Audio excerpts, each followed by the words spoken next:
Ang first question na ko karon adlaw is nakuha sa usa ka game show. Who wants to be a billionaire? Kinsay ganahan ng milyonaryo? Amen. Amen. Amen. Kinsay dili ganahan ng milyonaryo, no? Na kung magproblema mo galing ka, problemahon mo sa paggasto ng kwarta. No, palit na naman siguro palit ka o pahumot, kaya pahumot ang boulevard. Remember, Exoon, na money, kasi nakadulog ka niya, money is the root of all evil. Saan yung nakadulog na? Amen. Correctionan na to na. Money is not the root of all evil. Okay? According sa Bible, the love of money is the root of all evil. Dili ang kwarta mo ay dautan. Okay? Ang kwarta dili dautan ang kwarta igsoon. Ang pagpangita o kwarta dili iya ko na dautan igsoon kaya narbaho man ka para makakwarta. Ang kwarta para makaon to, para mapaswila ang mga anak, pambalon, papalit-gatas. Ang kwarta dili siya evil. Kaya kung evil pa ang kwarta, hala, idunit nito ng kwarta na ko. Kaya para na ko, ang kwarta dili evil.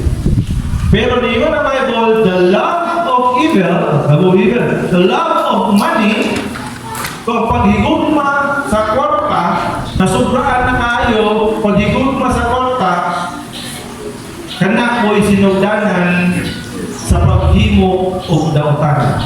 For example, ang mga kawatan na sa sayuban bisyo. Kung ang bisyo nila, dili na nila kaya isustinar sa ilang income, mangita na sila pamagi nga mo income, mas pa o sa illegal na pamagi. So, dili ang kwarta mo dautan, pero aking kinahigugma ka sa kwarta, kaya aron lang yun na sa isustinto sa iyang bisyo, naghimo sa o dautan. So, ang pagka-milyonaryo sa iyo, dili sa iyo kung imong milyonaryo. Dili sa iyo kung imong nato. No? Pero, ako ang topic mong karon is dili kung pamilyonaryo. How about if you are poor? So, kita ka na mo karali, kinsay walay kwarta dali. Amen. Paminaw mo. So, mga walay kwarta, paminaw kayo. Okay. Kaya dili about sa kwarta atong hisgutan. Poor people are usually despised on the community. Sakto? Sakto dili. Ang mga pobre daw ng mga tao, mo ni sila mo iburag pinaka-less na importante sa komunidad. May importante ra ang mga pobre nga tao kung eleksyon. Amen. Amen? Tingala ka nga naman, si Mayor, abot mo tulit-tulit na nilhi. Di mo doon sa tiganian mo sa panginani ng mga lugar. Uy, si Congressman, nangatag upan. Sa usa ka tuwing kasaras ng mga grocery. Nangatag, uy, si Congressman nangatag o bugas, 3 kilo. Maimportante na ang mga pobre sa komunidad nato kung kita gikinahanglan. Pero kung wala gikinahanglan, di kita madumduman. Realidad na nagsoon. Basta gani, dili ta kinahanglan gani sa akong society. Kung dili ang eleksyon, di mo matagal ang bugas. Di mo matagal ang ayuda. Dili mo matagal yung mga binisik na grasya. We are in a world where money talks. Nakakaroon sa kalibutan o sa sitwasyon na ang kwarta mo istorya. The rich is power. Ang mga dato ka puno o igamanan. Diba? Ang mga dato gani, igali na may makontra nga dato, may ulit ikihati ka. Ang mga pobre tawon, wala na. Di na mo, na naman, mahal kayo kung pakaso. Igi mong panusuplan, muhara ka o abogado. Yung abogado, mahayo ko ng kwarta. Magtukat pa, ilaapong patuloy gayon. Tama sa mahurot yung kwarta piti-piti. Hurot yung kwarta at o hearing. So, ang mga rich nasa power because they have money. While the poor has no voice. Wala'y tingog ang mga pobre. Now, according to King Solomon, in Ecclesiastes chapter 9, verse 13, naging siya, Makita namin, amen? Amen. When you say today, there is something else I saw, a good example of how wisdom is regarded in this world. Verse 14, ingat siya. Na story sa inyong There was a little town without many people in it. Kahit sa punong kataon, nagkamay na punong tao dito sa lugar. Ang sa a powerful king attacked. So naihari nga dako sa dako ka syudad, sa dako nga kingdom. Giatakin niya itong gamay nga taon. Pag-atakin niya itong gamay nga taon, aging kay wala tayo dipinsa ang katuntuan nga taon. Sayo na tayo siya napili sa hari. So niingon rin, he surrounded it and prepared to break the wall. So kay gamay naman ni sa good nga taon, gilibutan sa sundalo sa hari ang dibuk taon. Tapos, gila na rin giprepara na bungkagon ang wall at ang tuwa na taon. In verse 15, nag-iwan siya, someone lived there who was poor. Nagpuyo daw ako na dito, nagpuyo dito nga pobre. Saan to siya? Pobre. Pero, yun siya rin, but so clever that he could save the town. Pobre sa tao, nga nagpuyo dito sa gamay nga taon, pero siya mo'y nakabalo unsaon na masave niya ang tibuok taon. Naa siya'y idea, amo sa ito yung idea.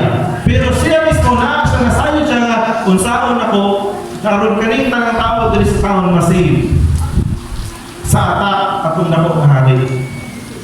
Pero sa iyo sa Bible, but no one thought about him. Walay nakadumdum sa iya. Walay nakahinumdum nga naa siya tao nga nakabalo unsaon nga masave ang tibuok nga tao. Reality check, brothers and sisters. Even if you are happy sa pagiging poor in the eyes of the world, your words has no power. Maskin pa o ngayon ka nga, maskin ang pobre ni malipayon ng pudmi. Na bahalag sa aking basta labing. Pero, reality check igsoon, ang mga tao nga pobre, wala gina siya kayo ipaminaw sa community. Wala kayo voice ang mga tao nga pobre. Imagine na, ang katong pobre nga tao nga nagpuyo ato nga taon, kaya niya i-save ang tibuok taon sa iya alang idea. Pero wala yun nakadumdum sa iya ang mamutana, brother, pwede na to makuha imong idea kay aron katatanan dili ta matake sa dako nga kingdom. Pero because he was poor, wala gyud kasulod sa hunahuna sa taon nga pangmakanon siya kung unsa may maayo buhaton. Even if you are wise, but if you are poor, no one will listen to you or pay attention with what you have to say. Let me give you an example. If ako namaligya og balot, pag maligya ako balot, na ako'y nakatagbo nga lalaki, unyang nakistoryahan na yung duha. Taon-taon din ko na ako'y idea, nindot kayo na idea. Kanang nga idea na ko, pwede ka makita o 10,000 kada adlaw. Pero agay kay balot vendor ko, mutuo ko dili. Dili. Nga naman, ang unang-unang sa tao, kung nikita ka o 10,000 kada adlaw, anong balot vendor mong yapon ka. Tato? Kung kaya na hindi mo makita o 10,000 sa usa ka adlaw, anong balot vendor mong yapon ka. Dapat karoon ng milyonaryo na ka. So katong tao nga akong kastorya, naniingon ko nga ayaw kabalaka kay kaniya kong idea, kita ang 10,000 na niya kada adlaw. Pero agi kay kung sa may nakita sa tao, isang mo ang pagkatao. Kung usay nakita sa tao ni mo outside, mao na iya ang panglantaw sa imo ang kinabuhi dito. Now, let us go in the Christian life sa mga Kristohanon igsoon. Katotoo, ang realidad ko siya sa kalibutan. Amen? Ang realidad sa kalibutan na kung pobre ka, wala kay katungod nga mo-advise ang sao mo na ito. Pagkakanta mo o idea, isa'y nakabalo networking dali. Networking. Open-minded ba kayo?